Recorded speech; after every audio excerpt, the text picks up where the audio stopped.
할렐루야! 주님의 은혜와 평안과 또 예비하신 시온의 대로가 열려지는 야훼 일에 준비된 하나님의 축복이 오늘 이 성찬 예배를 통해서 어린이 주간, 이 어버이 주간 예배를 통해서 여러분들의 모든 삶의 영역에 열려지고 회복되어지고 은혜와 결실로 그 모든 역사들이 드러나는 하나님의 축복이 함께하기를 주님의 이름으로 축원드립니다. 오늘 저는 그리스도의 향기라고 하는 제목을 가지고 오늘 귀한 하나님의 은혜의 말씀을 잠시 나누기를 원합니다.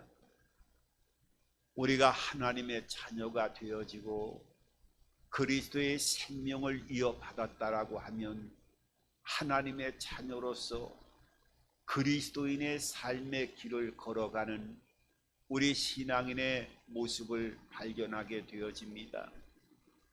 그렇다고 하면 신앙인의 길을 걸어가는 그리스도의 삶이라고 하는 것이 과연 어떤 삶을 살아가는 것인가 하는 것을 오늘 이 고린도후서 2장 12절 이하를 통해서 몇 가지로 우리들에게 확연하게 그 해답을 제시하고 있는 것을 발견하게 되어집니다.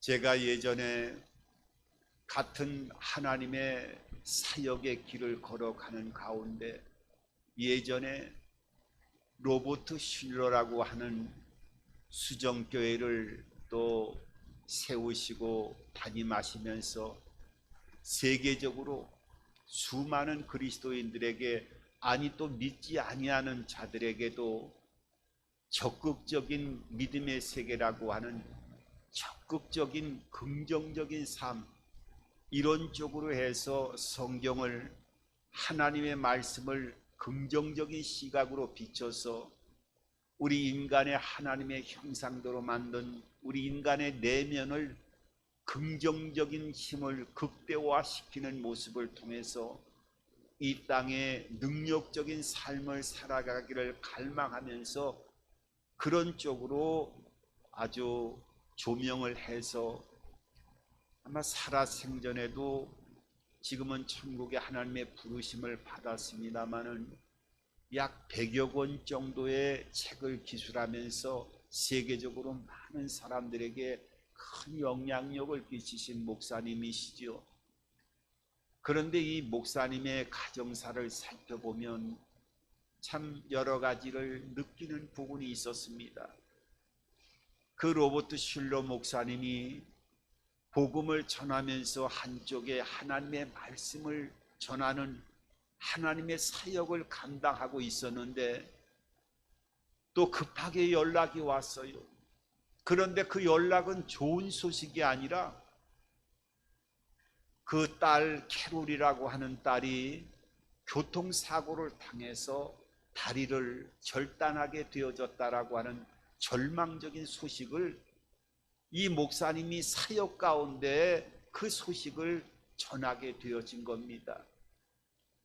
저도 사역을 하면서 여러 가지를 생각해 볼 때가 있습니다마는 하나님의 나라와 의를 세워나가는 하나님의 일꾼으로 또 하나님이 세워주시고 구별해 주셔서 주님의 나라의 통로로 복음을 전하는 일을 진행하는 가운데 그런 절망적인 소식을 들었다라고 하면은 어떤 마음을 가지고 사역을 이루어 나갈까 하는 것을 생각해 본다고 하면 많은 생각을 할 수밖에 없겠다 하는 그런 마음이 여러 갈래로 또 마음속에 생기게 되어지는 모습을 발견하게 됩니다. 물론 그 절망적인 어려움이 있었지만은 그 딸 캐롤은 다리 한쪽을 잃었지만은 그래도 잘 성장하게 되어졌고 또 장애인 올림픽에서 금메달을 획득하게 되어지고 또 잘 성장을 해서 사람들에게 많은 은혜의 통로로서의 역할을 이 캐롤이라고 하는 딸이 그 삶의 정황을 통해서 보여주면서 또 성장해서 훌륭한 남편감을 또 신랑감으로 맞이해서 결혼도 하게 되어지고, 그 결혼식 날에 많은 사람들의 하객들의 축하를 받는 모습을 통해서 많은 것들을 생각해 볼 수 있었습니다. 여러분, 우리는 삶을 살아가면서 하나님의 일을 하든 하나님의 통로의 역할로 구별되어지는 사역을 행하든 아니면 믿음의 길을 걸어가면서 하나님의 나라와 의를 세워나가는 진정한 신앙인의 삶을 살아가는 가운데 여러 가지 어려움을 만날 수가 있습니다. 그런데 그리스도인은 어떤 삶을 살아가야 되는 것인가 하는 것을 오늘 본문 12절을 통해서 우리들에게 14절을 통해서 오늘 이렇게 말씀하고 있는 것을 보게 됩니다. 항상 우리를 그리스도 안에서 이기게 하시고 우리로 말미암아 각처에서 그리스도를 아는 냄새를 나타내시는 하나님께 감사하노라.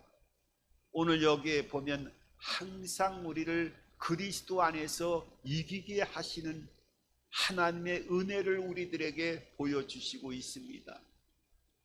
그리스도 안에서 우리를 이기게 하시는, 그리스도께서 우리를 어떠한 삶의 정황에 있다 할지라도 이기게 하시는 분이라고 하는 것을 말씀하고 있습니다. 그것뿐만 아니라 오늘 항상이라고 하는 이 말을 통해서 어떻게 우리의 삶이 항상 믿음 안에서 이기는 삶을 살아갈 수 있겠습니까? 하지만 오늘 진정한 하나님의 자녀로 구별되어지고 구원받은 그리스도인이라고 하는 것은 우리의 삶의 정황에 어떤 일이 벌어진다 할지라도 우리의 배후에서 우리의 삶을 항상 이기게 하시며 함께 동행하시기를 원하시고 역사하시는 주님께서 성령을 통해서 함께 동행하고 있음을 믿음의 눈을 떠서 바라보면서 어떠한 어려움이 있다 할지라도 이기는 삶을 살아가야 되는 것, 이것이 바로 그리스도인의 삶이라고 하는 것을 우리들에게 말씀하고 있습니다. 여러분, 그래서 우리가 문제가 다가오고 때로는 남에게 표현할 수 없는 큰 아픔이 쓰나미처럼 나의 삶 속에 밀려와서 주체할 수 없는 절망감에 비틀거리면서 어려움의 그 골짜기를 통과하는 삶의 큰 아픔 속에 어려운 일이 있다 할지라도 하나님은 그리스도를 통해서 우리를 항상 이기게 하시는 그 은혜 안에서 담대하게 모든 삶의 정황에서 주님께서 말씀하신 것처럼 내가 세상을 이겼으니 너희도 세상을 이기라 하신 주님의 음성을 듣고 넉넉하게 이겨나가는 삶을 살아가는 우리 그리스도인의 삶이 되어야 될 줄 믿습니다. 여러분, 그래서 우리는 사도행전 7장 60절에도 보게 되어지면 그 순교의 길을 택했던 스데반이라고 하는 하나님의 귀한 일꾼으로 순교자의 삶을 살아갔던 스데반이 그 돌에 맞으면서 얼마나 고통 가운데 절망적인 상황에서 순교의 길을 갈 때 그 영안이 열려지면서 하나님 우편에 계신 예수 그리스도를 바라보면서 나의 영혼을 받아달라고 하는 그 마지막 외침을 스데반이 주님 앞에 고백하면서 마지막 생을 땅에서 그 생명이 거두어지는 모습을 통해서 죽음까지도 이기게 하시는 놀라운 하나님의 자녀로서의 삶을 살아가는 모습을 보게 되어집니다. 그 모습을 지켜봤던 사도 바울도 그 스데반이 죽는 것을 당연한 것이라고 여겼더라고 성경은 표현했던 그 사도행전 7장 60절에도 보면 그 죽어가는 돌에 맞아 죽어가는 스데반을 옆에서 더 잘 죽여라 하면서 북돋아 주고 나머지 돌을 잘 던질 수 있도록 옷가지를 챙겨주고 받아주었던 그 사도 바울의 모습이 나중에는 본인도 그 예수 그리스도의 생명 안에서 순교의 길을 걸어가는 마지막의 모습을 성경은 우리들에게 말씀하고 있는 것을 발견하게 되어집니다. 여러분, 우리 그리스도인들은 어떠한 삶의 정황에 있다 할지라도 이기는 자의 삶을 살아가야 된다라고 하는 것을 오늘 말씀을 통해서 우리의 심령 가운데 온전하게 각인하면서 삶을 통해서 모든 것들을 이겨나가고 승리자의 길을 걸어갈 수 있는 하나님의 통로로서의 세움을 입은 그리스도인의 생명의 길을 걸어가는 저와 여러분들의 삶이 되기를 주님의 이름으로 축원합니다. 오늘 그리스도인은 두 번째로 어떤 삶의 모습을 보여야 되느냐 하면 그리스도의 향기나는 삶을 살아가야 되는데 오늘 16절에 보면은 생명에 이르는 냄새가 나는 삶을 살아가야 된다고 말씀하고 있어요. 오늘 16절에 이렇게 말씀하고 있습니다. 이 사람에게는 사망으로부터 사망에 이르는 냄새요, 저 사람에게는 생명으로부터 생명에 이르는 냄새라. 누가 이 일을 감당하리요? 그러니까 오늘 이 생명에 이르는 냄새가 나야 된다라고 하는데, 오늘 이 생명에 이르는 냄새라고 하는 이 원문을 보게 되면 에이스 조엔이라고 하는 단어를 사용하고 있는데, 이것은 복음을 전하여 살리다라고 하는 뜻을 가지고 있어요. 그러니까 생명에 이르는 냄새라고 하는 그 원문의 뜻은 복음을 전하여서 사람을 살린다라고 하는 뜻을 가지고 있다는 말이에요. 그러니까 내가 어떠한 삶의 영역에 있다 할지라도 그리스도의 향기를 통해서 마치 사람이 향수를 뿌리게 되어지면 그 아름다운 향기가 내 주변에 있는 공기를 통해서 아름다운 향유로 변하게 되어지고, 그 공기 중에 눈에 보이지 않지만은 퍼져나가는 향을 통해서 주변 사람들에게 그 향기 나는 내음새를 맡게 하고, 주변 사람들에게 그 아름다운 향기 나는 향시의 내음새를 함께 공유하면서 기쁨을 나눌 수 있는 이러한 복음을 전하여 살린다라고 하는 그 의미 자체는 그 방향성에 있어서 우리가 한번 오늘 잠시 한번 생각을 해보아야 됩니다.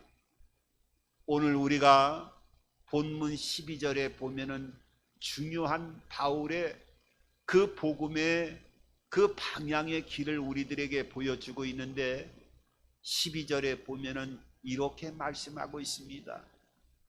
내가 그리스도의 복음을 위하여 드로아의 이름에 주 안에서 문이 내게 열렸으되, 오늘 바울이라고 하는 사람은 신약 성경 오늘 27권 중에 13권을 기록한 위대한 하나님의 통로로 쓰임받았던 바울이었고, 바울 자체는 복음을 전하는 것이 그의 생명을 다하는 것보다 더 귀하게 중하게 여겼던 사람이 사도 바울이었어요.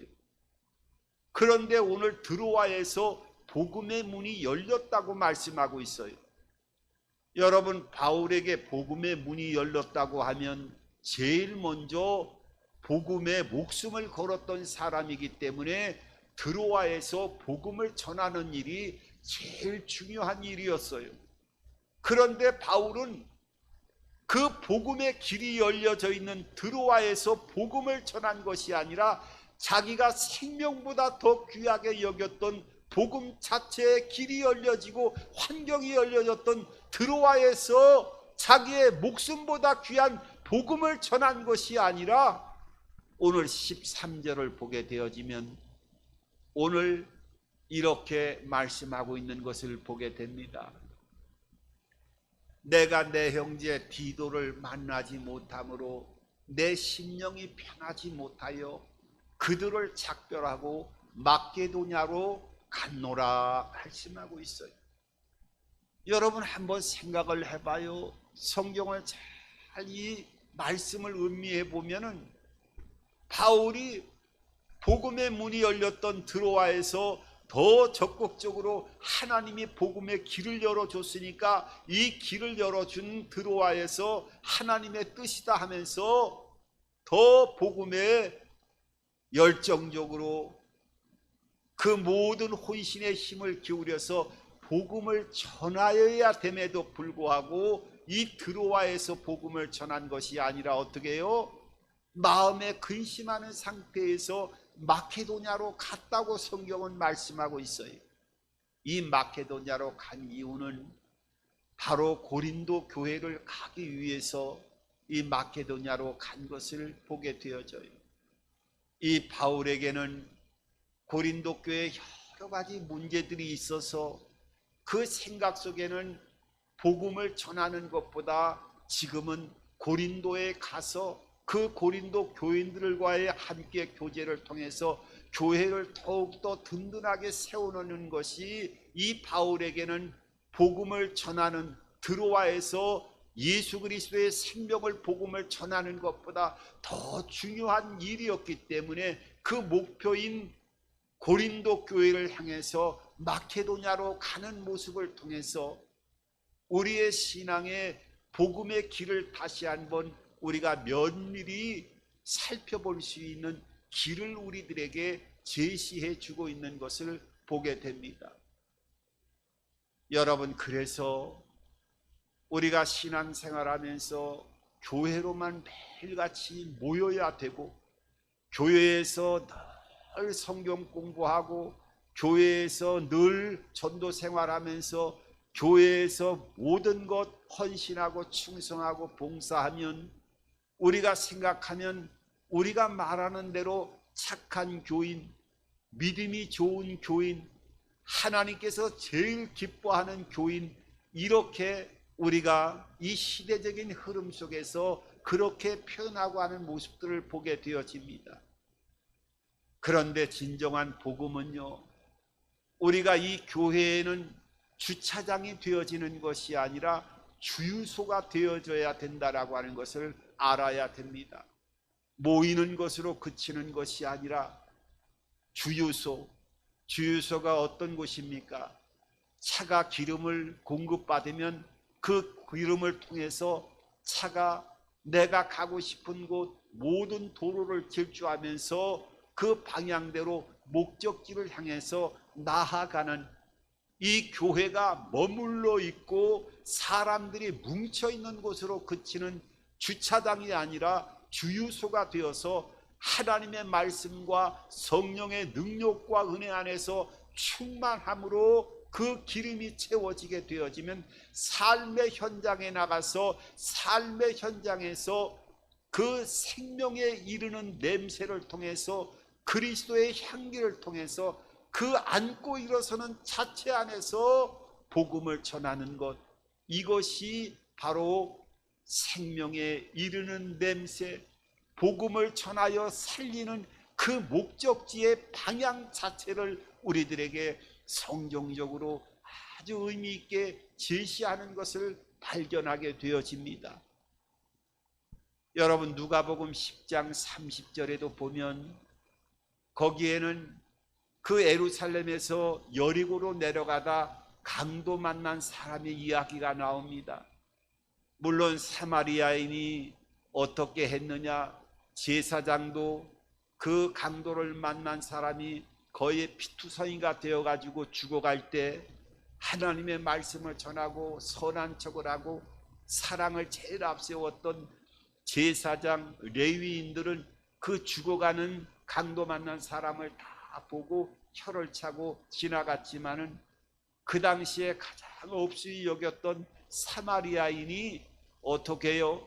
그 강도 만난 사람을 보더니 그 사람을 피하지 않고 와서 포도주와 기름을 통해서 그 상처난 어떤 부분들을 닦아주고 치료해주고, 그것도 그치지 않고 주막으로 가서 그 주막의 주인에게 2데나리온이라고 하는 돈을 주면서 주인에게 부탁을 하지요. 만약에 내가 지금 목적지를 가는데 이 사람이 지금 치료하는데 치료비가 더 들어가고 돈이 더 많이 들어간다고 하면 내가 이 2데나리온 넉넉한 돈을 줬지만은 혹시나 부족하다고 하면 내중에 목적지에 갔다가 돌아오는 길에 돈을 다시 드릴 터이니까 이 사람을 잘 치료해 달라고 하면서 그 자리를 떠나가는 모습을 보게 되어집니다. 여러분, 우리가 이 모습을 바라볼 때 이 사마리아인 사람은 얼마나 사랑이 충만하고 하나님의 은혜를 경험하는 진정한 그리스도인의 참 모습과 같은 모습을 발견하게 되어집니다. 그런데 이 강도 만난 죽어가는 사람들을 그 자리에서 치료가 끝나고 회복될 때까지, 그 사람과 함께 주막에서 끝까지 완쾌될 때까지 그 자리에서 남아서 치료한 것이 아니라 그 치료자에게, 주막의 주인에게 부탁을 하면서 자기의 목적지로 가서 자기의 일을 행하고 나중에 부족한 부분이 있으면 다시 돌아와서 이 강도 만난 사람을 돌보겠다고 하는 성경적인 이 사마리아인의 사랑의 모습을 우리들에게 보여주고 있습니다. 여러분, 우리가 하나님의 자녀가 되어지고 그리스도인의 삶은요, 교회에서 매일 전도만 하고 교회에서 신앙생활만 하고 신앙 성경 공부만 하고 그런 것이 전부가 아니라 여기에서 충전을 받게 되어지면 내가 안고 일어서는 그곳에서 생명에 이르는 냄새, 그러니까 그리스도의 향기를 나타내는 삶을 살아가야 된다는 거예요. 그리하기 위해서는 내가 직장 생활을 하고 있다면 직장 생활의 그 업무의 전문가가 돼야 돼요. 같이 직장 생활을 하면서도 시간을 왔다 갔다 하는 직장인이 아니라 그 직장 안에서 저 사람이 없으면 안 된다라고 할 정도로 그 업무에 있어서는 최고의 기술을 가지고 있어야 되고 최고의 능력을 가지고 있어야 되고, 그 사람을 모든 같은 직장인들이 바라보는 모습이 되어지고 존경하는 모습이 되어지고 흠모하는 모습이 되어질 때 그 사람의 하나하나 그리스도의 향기를 통해서 생명에 이르는 냄새를 발산하게 되어질 때 그 자체가 모든 사람들이 생명으로 복음을 전하여 살리는 역사가 나타나게 되어진다고 하는 것을 우리들에게 보여주고 있어요. 그래서 학생들은요, 사실 공부하는 그 시간대는 다시는 되돌아올 수 없기 때문에 공부할 수 있는 시간이 되면은 최선을 다해서 그 시간을 금쪽같이 아껴가면서 공부해서 실력을 닦아야 되는 거예요. 그래야 깡통 같은 사람이 되지 않고 이 세상에서 지식적으로도 강력한 힘을 얻을 수 있는 이 지식적인 모든 필요에 따라서 내가 이 시간을 놓치면 공부할 수 없기 때문에 그 시간적인 주어진 시간 안에서 최선을 다해서 지식적인 면도 담아놔야 되고, 그랬을 때 나중에 내가 사회에서 어떤 영역에 어떤 분야에 있을 때 그곳에서 능력을 발휘하고 생명의 역사를 나타내는 삶을 살아갈 수 있게 되어지는 거예요. 그래서 주부는 주부대로 남편에게 어떤 역할을 하느냐, 자녀에게는 어떤 역할을 하느냐, 모든 사람들이 주부로서 끝나는 것이 아니라 내가 주부로서 그리스도인의 향기를 드러나기 위해서는 남편에게, 내 가정에서, 내 자녀에게, 내 가정에서 그 향기를 발산할 수 있는 그 생명의 기운이 가정에서 나타나야 된다라고 하는 것을 성경적인 복음의 그 그리스도의 향기의 관점을 우리들에게 생명에 이르는 문을 열어가는 하나님의 통로의 역할이 어떻게 어떤 곳에서 역사가 나타나야 된다고 하는 것을 말씀하고 있어요. 물론 이것은 우리가 우리의 인생의 목적이 예수 그리스도를 통해서 가장 근본적인 목적을 갖고 있는 것은 당연한 그 전제의 바탕 안에서 그것을 말씀을 드리는 거예요. 그러니까 오늘 이 드로아에서 복음의 문이 열렸지만은 그곳에 복음을 전하는 것이 중요한 것이 아니라 오늘 마게도냐로 고린도 교회를 향해서 그 목적지를 떠나가면서 그 과정에 이르는 이 모습들을 통해서 우리의 신앙의 모습도 내가 전도를 하고 복음을 전하여 사람을 살리는 생명에 이르는 냄새를 많은 사람들에게 나타내는 곳이 교회 자체 안에서만 주차장이 되어서 묶여있는 삶을 통해서 우리들만의 신앙의 고백이 아니라 삶의 현장에서 내가 안고 일어서는 직장과 사업장과 모든 숨쉬는 살아 역사하는 삶의 현장에서 이 향기를 나타내는 삶을 살아가는 복음의 본질적인 면을 우리들에게 가르쳐주고 있는 것을 발견하게 되어집니다. 여러분, 우리의 삶은 우리의 삶의 현장에서 이 생명의 냄새를 나타낼 수 있는 저와 여러분들의 삶이 되기를 주님의 이름으로 축원합니다. 오늘 마지막으로는 하나님의 말씀을 통해서 그 말씀이 생명력을 가질 때 생명에 이르는 냄새, 그리스도의 향기를 나타낼 수 있다고 오늘 성경은 말씀하고 있어요. 오늘 마지막 17절에 보면은 이렇게 말씀하고 있습니다. 우리는 수많은 사람들처럼 하나님의 말씀을 혼잡하게 하지 아니하고 곧 순전함으로 하나님께 받은 것 같이 하나님 앞에서와 그리스도 안에서 말하노라, 이렇게 말씀하고 있어요. 하나님의 말씀을 혼잡게 하지 않고 이 혼잡한 것을 분별할 수 있는 능력의 삶을 살아가기 위해서는 하나님의 말씀을 잘 알아야 되고 하나님의 말씀을 우리의 마음속에 붙들고 있어야 돼요.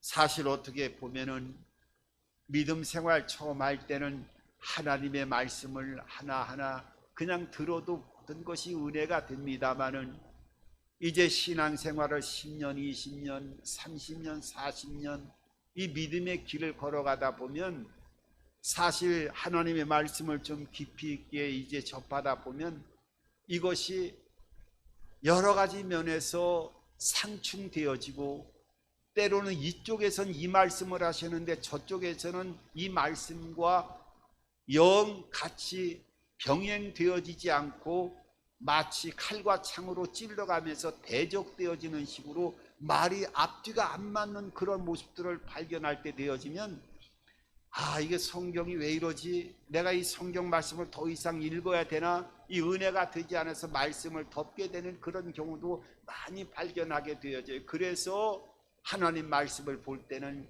기도해야 되고 그 기도를 통해서 믿음과 생명의 기운이 충만하게 운행되어져서 하나님의 눈을 가지고 성경을 볼 수 있도록 해달라고 기도해야 되는 거예요.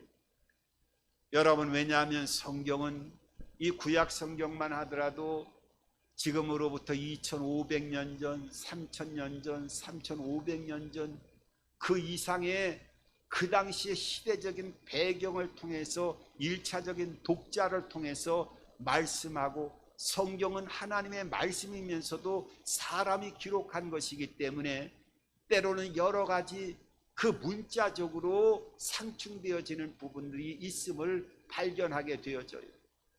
우리가 창세기 1장을 보면은 사람이 언제 만들어졌어요? 사람은 우주 만물을 만들고 나서 나머지 동물, 짐승들까지 다 만들고 나서 제일 마지막에 창세기 1장을 보면 하나님의 형상대로 우리 인간을 만드셨다고 말씀하고 있어요. 사람이 제일 마지막에 만들어졌지요.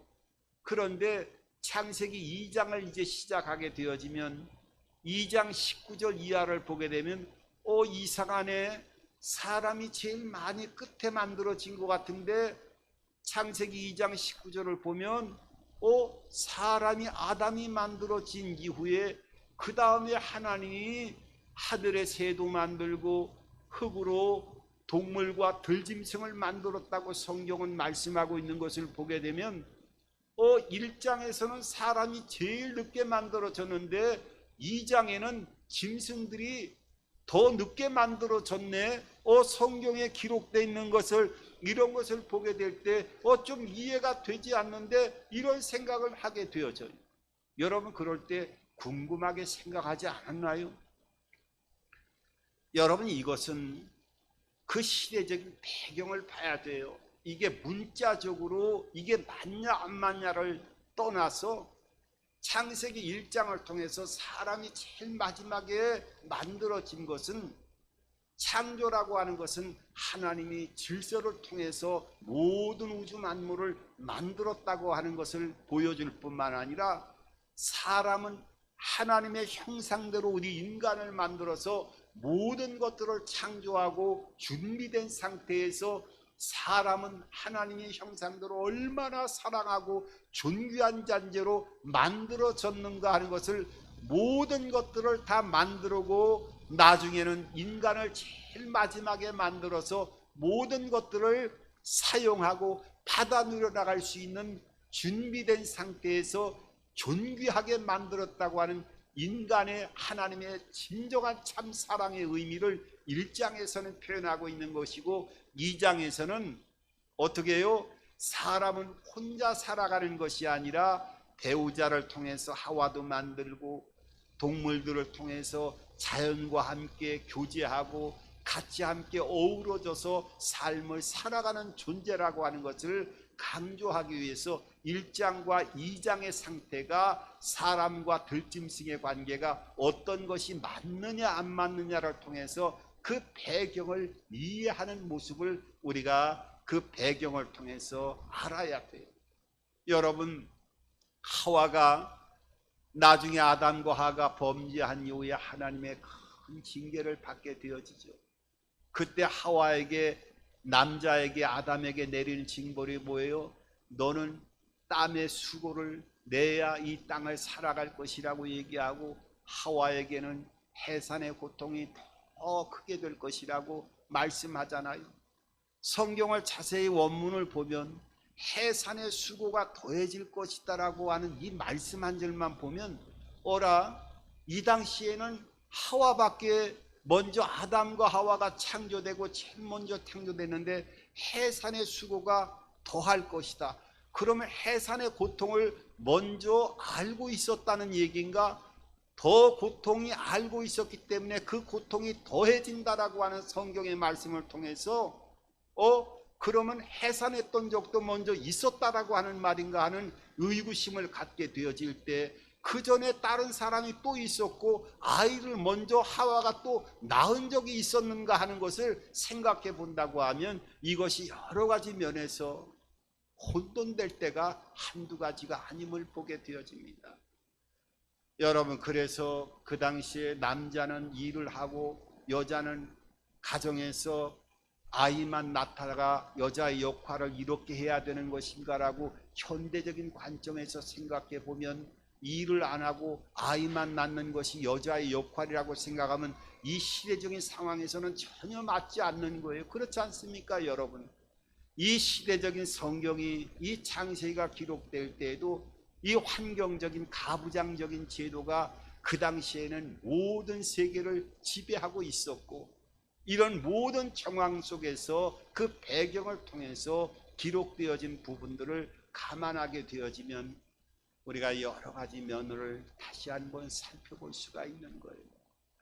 여러분, 하나님의 말씀을 우리가 잘 이해하고 또 능력 안에서 이 말씀을 통해서 잘 우리의 마음속에 새기게 되어지고 우리가 안고 일어서는 모든 삶의 영역이 그리스도의 냄새를, 그 생명에 이르는 냄새를 내어나가기 위해서는 우리가 말씀을 가까이 하고 또 말씀의 능력으로 모든 세상을 넉넉하게 이겨나갈 수 있는 그리스도인으로서의 삶을 살아가는 그리스도의 향기를 다 나타낼 수 있는 저와 여러분들의 삶이 되기를 오늘 이 어린이날을 맞이해서 또 어버이 주간을 통해서 오늘 그리스도의 향기나는 생명의 기울이 저와 여러분들의 모든 삶의 영역에 충만하게 나타나게 되기를 주님의 이름으로 축원합니다.